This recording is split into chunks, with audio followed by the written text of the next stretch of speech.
Assalamualaikum warahmatullahi wabarakatuh. Alhamdulillahirabbil alamin. Wassalatu wassalamu ala sayyidil mursalin wa ala alihi wa sahbihi ajma'in. Subhanaka la ilma lana illa ma 'allamtana innaka antal alimul hakim.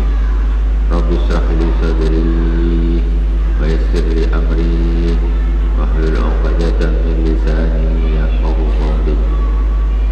Allahumma shalli ala nuril anwar wa sirril asrar wa tiryakil aghyar wa mustahil baridin sahab Sayyidina wa maulana Muhammadin al-Mukhtar wa alihi al-athhar wa ashabihi al-akhyar adada ni'amillahi wa ifdalihi amabad ila hadratin Nabi Mustafa Muhammadin sallallahu alaihi wasallam jami'al fa'idin al-anbiya al-mursalin wa sahabat wa tabi'in wa tabi'in wa jami'al awliya wa sahada wa salihin wa jami'al masayikhina fid din Yusana Abu Yazid Muhammad bin Ali al-Malik al-Asani Abu Yazid Ahmad bin Muhammad al-Asani wa Syekh Muhammad Ali As-Sabuni mawjudan ila al-Imamain al-Jalilain al-Imam Jalaluddin al-Mahalli wa Jalaluddin As-Suyuti amadana Allah bimadadihim wa qada alaina barakatihim wa anwarihim wa ulumihim fid dini wa dunya wa akhirati bi sirril Fatihah. A'udzu billahi minasy syaithanir rajim. Bismillahirrahmanirrahim. Alhamdulillahi rabbil alamin. Ar-Rahmanir Rahim. Maliki yaumiddin. Iyyaka na'budu wa iyyaka nasta'in. Ihdinas siratal mustaqim. Siratal ladzina an'amta 'alaihim ghairil maghdubi 'alaihim waladdallin. Amin. Bismillahirrahmanirrahim.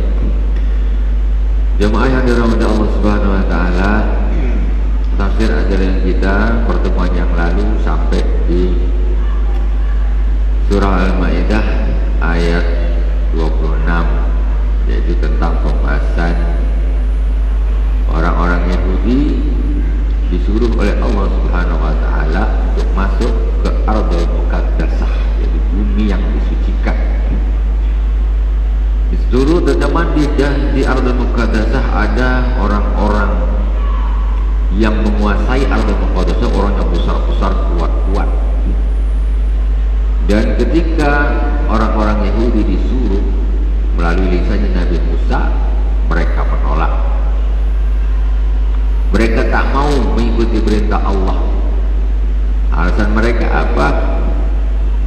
Alasan mereka di sana ada orang-orang yang besar-besar, yang kuat-kuat, dan kami tidak akan masuk ke dalamnya sampai mereka keluar dari situ. Maksudnya penakut, mereka tak mau masuk.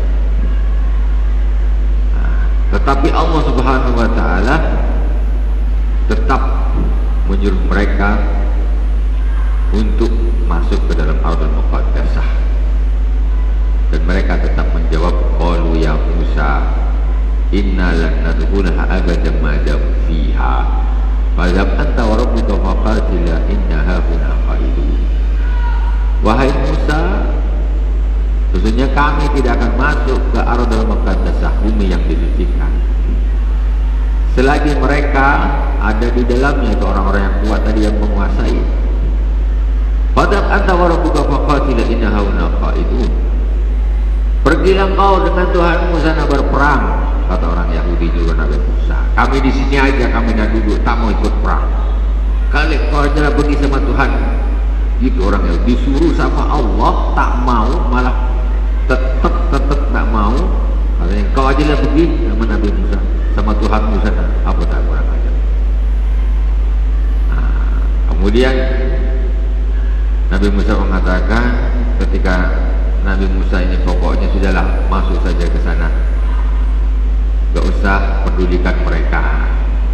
Kata Nabi Musa, qala rabbi inilah amliku ila nafsi wa akhi fafruq bainana wa bainal qaumil fasiqin. Ya Allah, aku tidak memiliki kecuali diriku dan saudaraku. Memang tak ada siapa-siapa lagi, aku dan saudaraku lah, Nabi Harun. Fafruq bainana wa bainal qaumil fasiqin, maka pisahkanlah antara kami dengan orang-orang atau kaum yang fasik. Minta Nabi Musa, udahlah pisahkan aja yang fasik-fasik, biarlah kami tuh tak nak mereka bersama kami. Qala fa innaha muharramatun alaihim arba'ina sanah. Kemudian Allah mengatakan, Allah berfirman, sesungguhnya Ardal Muqaddasah tadi diharamkan atas orang-orang Yahudi selama 40 tahun. Yatihuna bil ard, mereka kebingungan, bingung di bumi. Bingung di bumi, disebutkan bahwa mereka berjalan di malam hari, betul-betul lagi rasanya jauh. Begitu subuh, dia tengok, kita di mana sekarang? Di tempat kita semula. Pergi jalan lagi, rasanya macam dah jauh bangun pagi. Kita masih di tempat semula. Begitu selama 40 tahun. Karena imbas daripada mereka tidak mau taat kepada Allah Subhanahu wa ta'ala, itu hukuman dari Allah. Jadi ruya annahum kanu yasiruna al-laila jatina fa idza asbahu idza hum fil mawdi'i alladhi ibtada'u minhu wa yasiruna an-nahara kadhalik. Kemudian siang hari, udah malam kok kita balik tempat semula. Dah kita sekarang jalannya siang hari. Udahlah jalan siang hari ke arah sana, jalan jauh, udah jauh. Namanya orang jalan itu kan, kadang-kadang kan ada macam tak apa namanya, tak konsen, tak apa begitu. Begitu konsen, ini kan macam tempat kita semula nih. Padahal jalan ada jauh, dah penat. Balik lagi, mau siang mau malam kemana dia pergi, dia akan balik ke tempat semula. Jadi macam orang bingung. Makanya yatihuna bil ard, mereka bingung di bumi ini. Macam mana ini, kita macam dah jalan jauh tapi balik tempat semula. Pening, bingung. Maknanya yatihun artinya bingung, orang-orang bingung. Hatta inqadu kulluhum illa man lam yablugh al-ishrin, sampai mereka mati semuanya kecuali beberapa orang saja. 40 tahun macam gitu. 40 tahun apa tak? Yang aslinya 20 jadi 60 tahun. Itu tiap hari kejadian. Berjalan sana, balik lagi. Berjalan sana, balik tempat semula. Masya Allah, 40 tahun. Sehingga sampai mereka itu inqaradu itu punah, habis kecuali illa man lam yablugh al-ishrin, hanya tidak sampai 20 orang. Dari begitu banyaknya orang Yahudi habis. Selama 40 tahun itu hidup di dalam kebingungan di muka bumi. Bingung. Orang Yahudi dari zaman dulu sampai zaman sekarang bingung nak cari tempat. Itu dia. Qila wa kanu sitami'ati alf. Asalnya orang Yahudi itu menurut satu keterangan jumlah mereka itu 600.000. Jadi yang kebingungan itu, yang disuruh 600.000 itu suruh masuk ke Ardul Muqaddasah, 600.000 lebih ya, teman-teman. Mereka tak mau, takut sama ada orang di dalam tuh, orang yang gede-gede, kuat-kuat, tak berani. 600.000 mundur, tak mau masuk. Sama nyuruh Nabi Musa masuk sama Tuhannya, sama Allah Subhanahu wa ta'ala. Kalau aja bilang perang, kami nak duduk aja. Ini jumlahnya aslinya 600.000 nih. Yang bingung ke sana balik tempat semula, pergi ke sana balik semula. Akhirnya hanya menjadi punah, tak sampai 20 orang habis. Itu namanya azab dari Allah Subhanahu wa ta'ala. Apa tak pernah hidup cuma untuk jalan aja, hidup untuk jalan saja.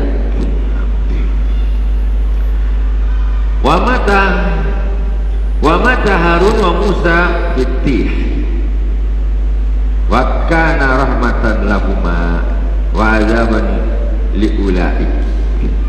Nabi Harun dan Nabi Musa itu wafat di Tih itu di daerah tempat yang orang Yahudi itu kemana dia pergi balik situ lagi, kemana dia pergi balik situ lagi, kemana dia pergi balik situ lagi. Karena mereka kan nak lari dari Nabi Musa sama Nabi Harun. karena tinggalkanlah kata pergi sana balik. Dia termasuk Nabi Musa dan Nabi Harun di situ, pergi sana balik termasuk. Nabi Musa dan Nabi Harun wafatnya di situ rahmatan lahum, karena rahmat dari Allah Subhanahu wa taala, wa azaban li aulai, dan sebagai azab bagi para orang-orang Yahudi tadi. Wa salamu sarrabu wa inda mauti ayyudnihi min al-ardil muqaddasi ramyatan bihajar fa'adnahu kama bil hadis wa nabiy Yusa badal arba'in wa umira bi qitalil jabbarin basara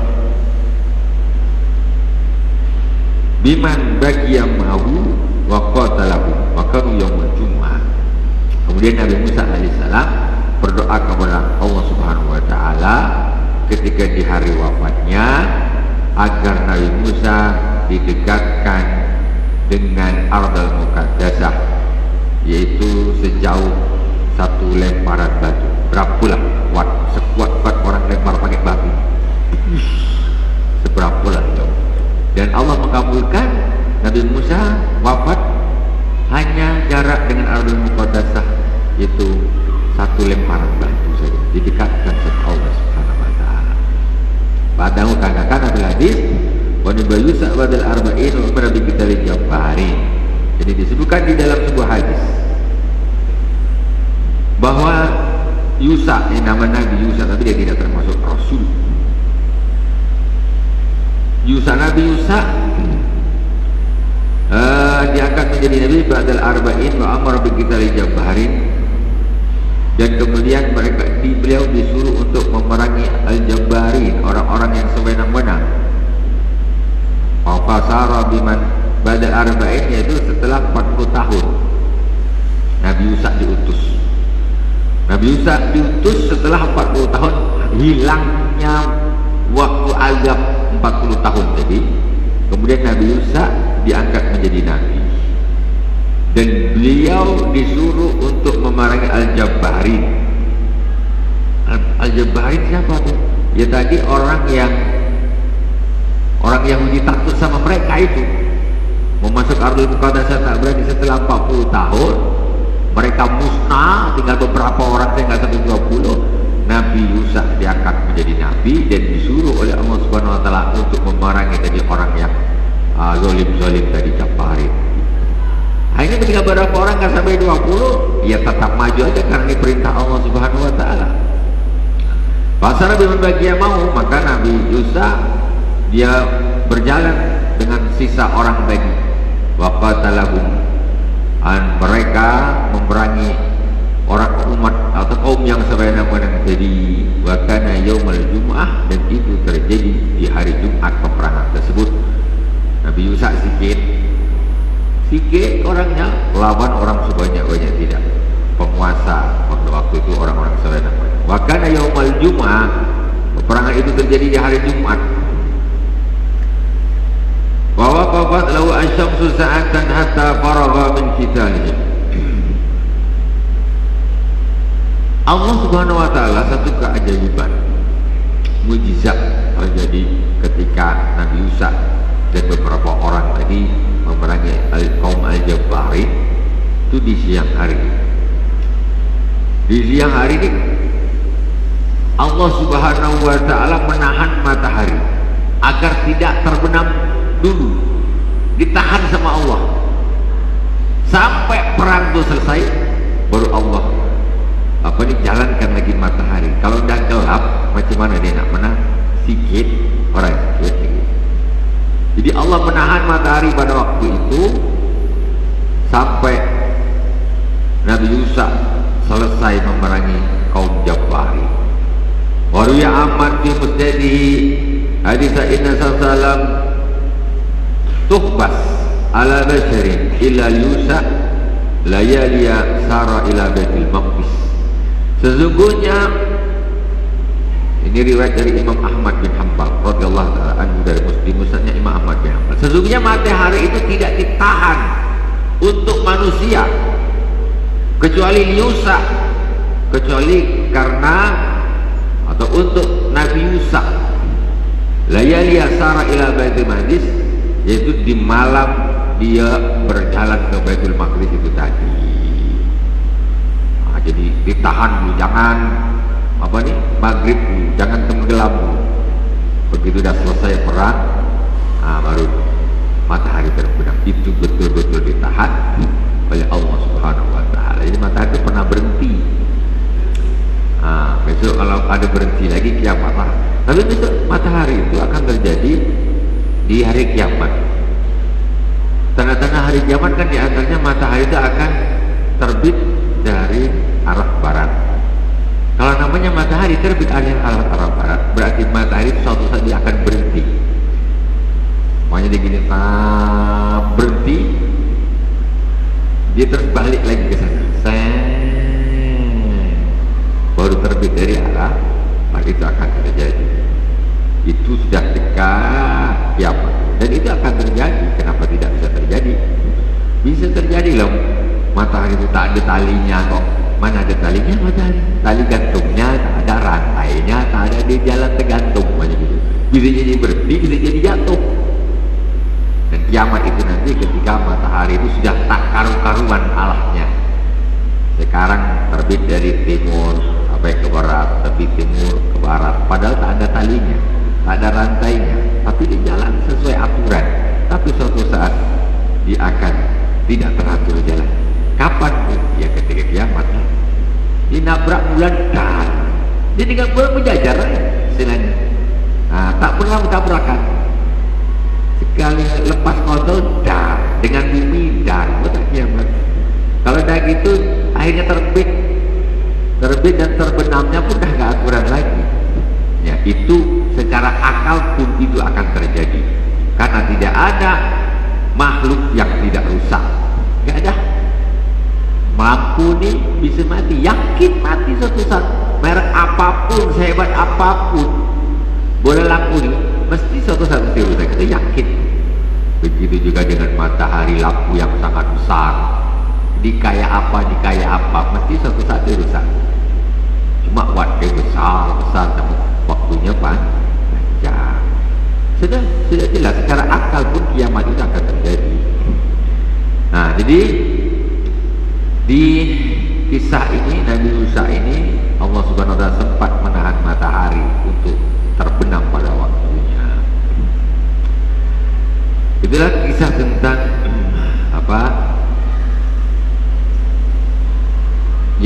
orang Yahudi yang bingung diazab sama Allah Subhanahu Wa Taala di tempat namanya Ardun Tir, yaitu tempat bumi, tempat mereka bingung. Kita lanjutkan ayat yang berikutnya. A'udzu billahi minasyaitonir rajim. Bismillahirrahmanirrahim. Watlu 'alaihim naba'a bani Adam bil haqqi idh qarraba qurbanan fatuqbila min ahadihima wa lam yutaqabbal min al-akhar qala la'aqtulannak qala innama yataqabbalu Allahu minal muttaqin la in masatta ilayya yadaka litaqtulani ma ana biwafidhi yadiya ilayka liaqtulak inni akhafu Allah rabbal alamin. Watlu alaihim, waktu yaitu bacakan wahai Muhammad, alaihim ala qaumim, yaitu kepada kaummu, naba abnai Adama, yaitu cerita tentang dua anak Adam, yaitu Habil dan Qabil. Habil dan Qabil. Nabi Muhammad disuruh bercerita kepada kaumnya, ceritakan tentang dua anak Nabi Adam, yaitu si Habil dan si Qabil. Bil haq, dengan sesungguhnya. Idz qarraba qurbanan, ketika mereka berkurban kepada Allah untuk Allah Subhanahu Wa Taala. Wa huwa kafsun li Habil wa zar'un lil Qabil. Jadi Qabil dan Habil ini kan ceritanya mereka ada satu permasalahan yang si Qabil ini tidak terima, yaitu syariatnya di zaman Nabi Adam. Syariat itu karena Nabi Adam kan manusia pertama, Nabi Sayyidah Hawa manusia perempuan yang pertama. Jadi ketika dia punya anak, nak cari mertua siapa? Kan gitu. Cuman mertuanya Nabi Adam siapa? Lalu Nabi Adam dan Sayyidah Hawa ini pertama. Jadi di syariatnya Nabi Adam perkawinannya antar kakak beradik. Cuma lahirnya tuh kembar. Menurut keterangan kecuali Nabi Sis alaihissalam. Jadi kembar mesti putra putri. Jadi itu syariat Nabi Adam. Pernikahan itu di dalam syariat itu adalah harus silang. Jadi tidak boleh menikah dengan saudara kembarnya sendiri, nggak boleh. Jadi ketika Sayyidah Hawa melahirkan 2 putra dan putri, ini pasang ini tak boleh nikah, harus dia disilang dengan yang kembaran yang berikutnya. Jadi putra putri. Dan ini terjadi ketika penjodohan antara si Qabil dan Habil disilang gitu, zigzag. Ya, si Qabil dijodohkan dengan kembarannya si Habil dijodohkan dengan kembarannya si Qabil. Si Qabil tak mau. Karena apa? Karena kembarannya si Qabil ini lebih cantik, dia tak mau disilang tuh, tak mau dia. Ini jadi masalah. Jadi permusuhan antara si Qabil dan akhirnya Allah menyuruh kedua anak Nabi Adam ini untuk berkurban. Si Qabil adalah seorang petani dan si Habil adalah seorang peternak. Sudah, pokoknya kalian berdua berkorbanlah. Berkorban yang menurut profesinya masing-masing. Kalau peternak itu dengan hewan ternaknya, kalau petani dengan buah-buahan hasil pertaniannya. Ini ceritakan. Jadi kita tahu cerita ini dari Al-Quran. Rasulullah bercerita kepada umatnya kisahnya Qabil dan Habil ini.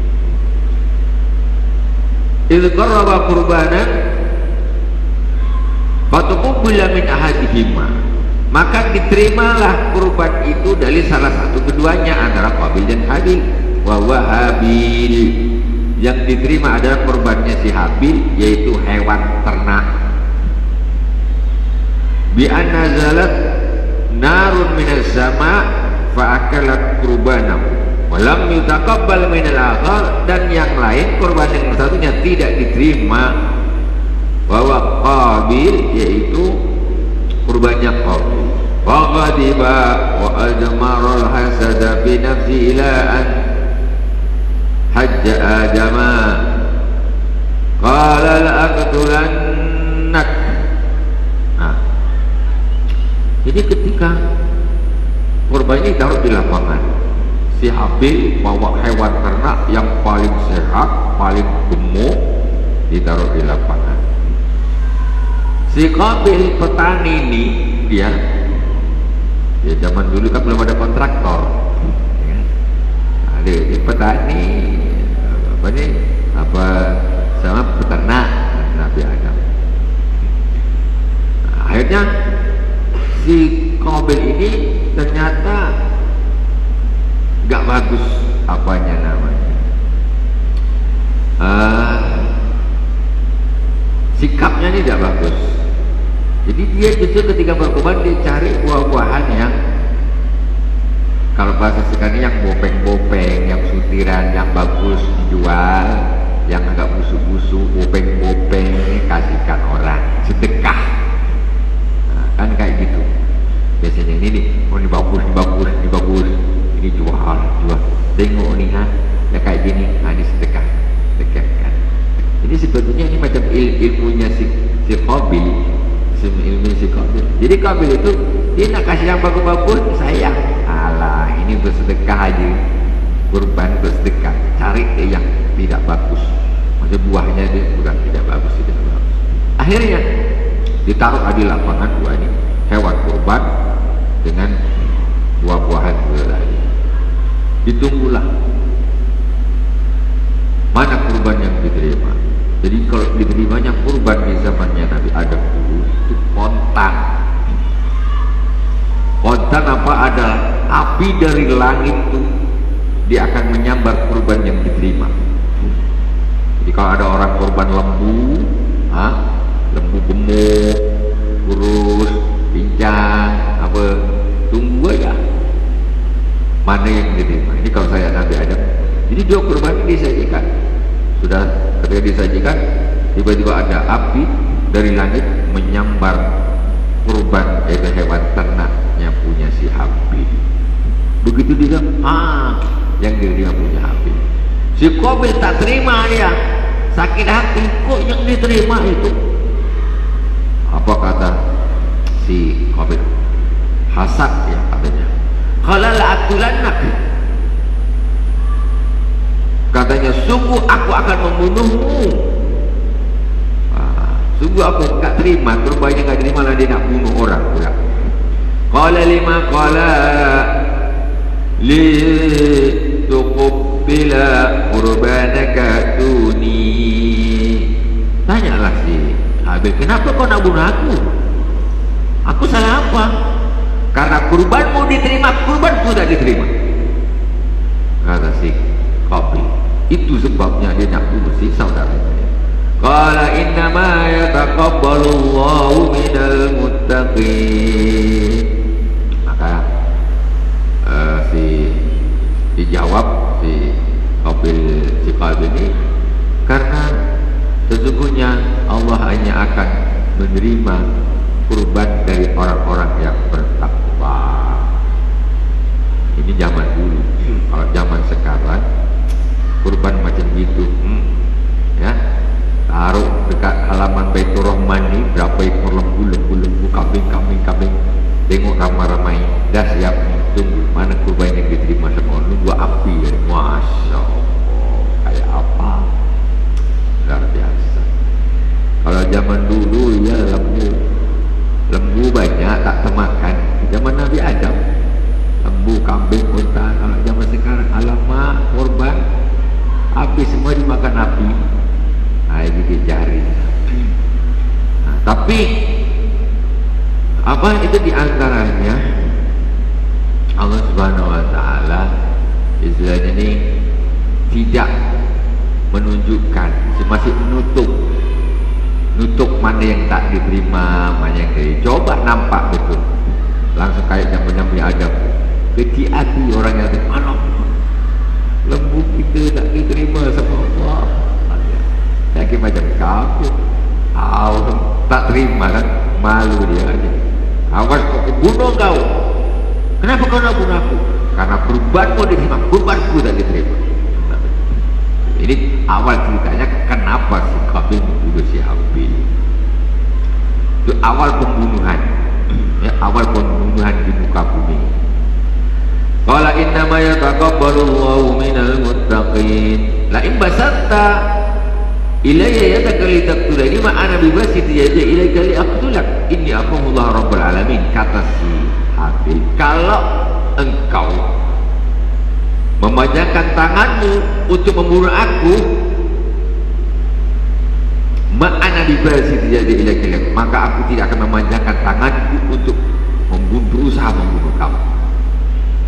Kau nak bunuh aku tak nak lawan. Bahasa saya sekarang, Qabil, kau kalau nak bunuh aku tak nak lawan. Kenapa? Karena inni akhafullah rabbul alamin, karena sesungguhnya aku takut kepada Allah Subhanahu Wa Taala Rabbul Alamin. Jadi si Habil itu tak melawan. Ketika pertarungan itu bukan seperti Mike Tyson dengan Khalid itu, dia tak melawan. Kau tak bunuh aku tak nak lawan. Kata si Habil, inni uridu an tabu'a bi ithmi wa ithmika fatakuna min ashabin nar wa dhalika jazaa'ul zalimin.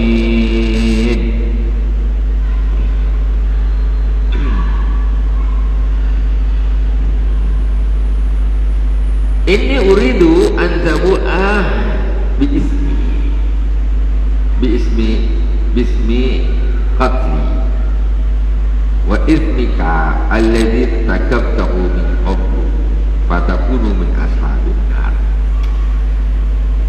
Sesungguhnya aku ingin agar engkau pulang dengan membawa dosa membunuh aku, masuk kembali kepada Allah. Aku tak mau melawan. Kenapa? Karena kalau aku mati, nanti engkau akan pulang ke akhirat ketemu sama Allah dengan membawa dosa membunuh aku. Wa ismika fatakuna min ashabin nar, maka engkau akan menjadi penghuni neraka, kata Syafi'i. Wala uridu an abu'a bi ismika idza qataltuka, maka aku tidak ingin aku balik dengan aku membawa dosa karena aku membunuh kamu. Aku tak mau. Engkau lah, kalau kau bunuh aku berarti kau akan balik ketemu Allah, kau akan bawa dosa membunuh aku dan kau akan menjadi penghuni neraka. Aku tak mau, kata Syafi'i. Tak mau aku bertemu Allah balik kok bawa dosa membunuh kamu, tak mau. Fa akuna minhum walau uridu abu iznik bismika wa idza qataltuka fa akuna minhum, maka kalau aku bunuh kau maka aku akan menjadi termasuk para penghuni neraka. Aku tak mau, kata si Habil, tak mau. Wa dzalika jazaa'uz zalimin, dan itulah balasan bagi orang-orang yang zalim.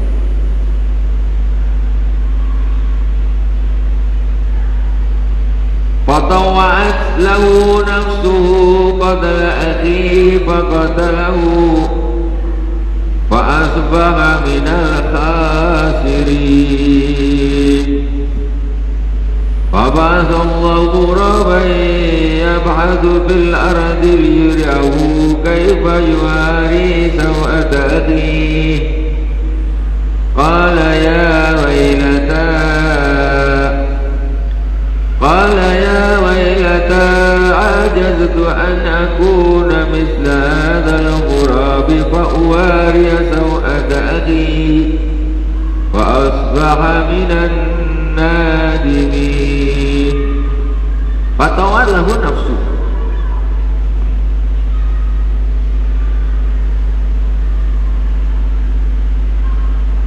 fatawa'at ay zayyanat lahu nafsuhu qabla akhihi. Kemudian nafsunya menghiasi untuk membunuh saudaranya. Maksudnya nafsunya ini memang mendorong dia untuk bunuh saudaranya tadi. Tetap ada nafsu itu, mau bunuh aja, bunuh. Faqatalahu, maka si Qabil akhirnya membunuh saudaranya sendiri, si Habil, bunuh dia. Faqatalahu fa asbaha minal khasirin, maka menjadilah dia termasuk orang-orang yang merugi. Alam yadri ma yasna'u bihi li'anhu awwala maitin ala wajhil ardi min bani adam fahamala ala zahri. Setelah saudaranya ini dibunuh, si Qabil ini bunuh si Habil, dia bingung, aku nak apakan saudaraku ni? Kenapa kok bingung? Kalau orang zaman sekarang tak bingung lah. Kalau orang meninggal, dikebumikan, apalagi. Tapi waktu itu si Habil ini adalah manusia pertama yang meninggal. Jadi tak tahu ini nak digimanakan nih. Digendong dia, bawa ke sana, Nah, aku apakan ini? Apa dibuang gitu aja, apa dunia atau dibakar, apa? Dia bingung nih, apa aku nak bikin dengan saudaraku? Karena belum ada contoh sebelumnya. Bingung, bawa ke sana, bingung. Akhirnya Allah Subhanahu wa taala, ya. Akhirnya Allah Faba'athallahu ghuraban, Allah Subhanahu wa taala mengutus gagak, ya basu bil ardi liyuriyahu kaifa yuwari sau'ataki. Jadi ada gagak, dia mengais-ngais apa nih? Mengais-ngais tanah untuk menunjukkan macam mana apa yang harus dilakukan. Ketika dia udah kais bikin lubang, nah, terus menanam sesuatu. Cuma ada satu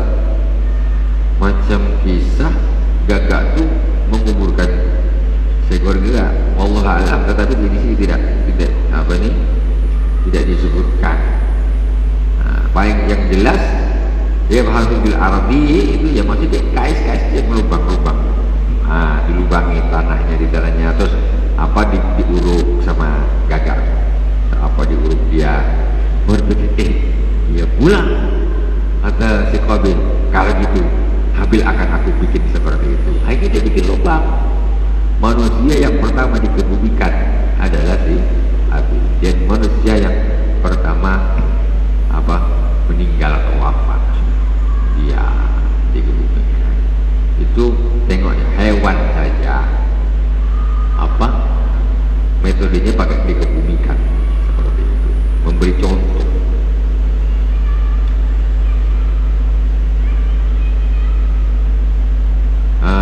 Li'anu awla maitin Faba'athallahu ghuraban yabasu fil ardi yamutu turaba biminkarihi wa birijlihi wa yuziru ala ghurabin maitin ma'u hatta warahu. Ya. Jadi kisahnya disebutkan di sini bahwa ketika si Qabil ini bingung membawa si Habil kemanapun dia bikin, kemudian Allah mengutus ada seekor gagak yang mengais-ngais bikin lubang, kemudian dia mengkebumikan menanam kawannya yang mati itu.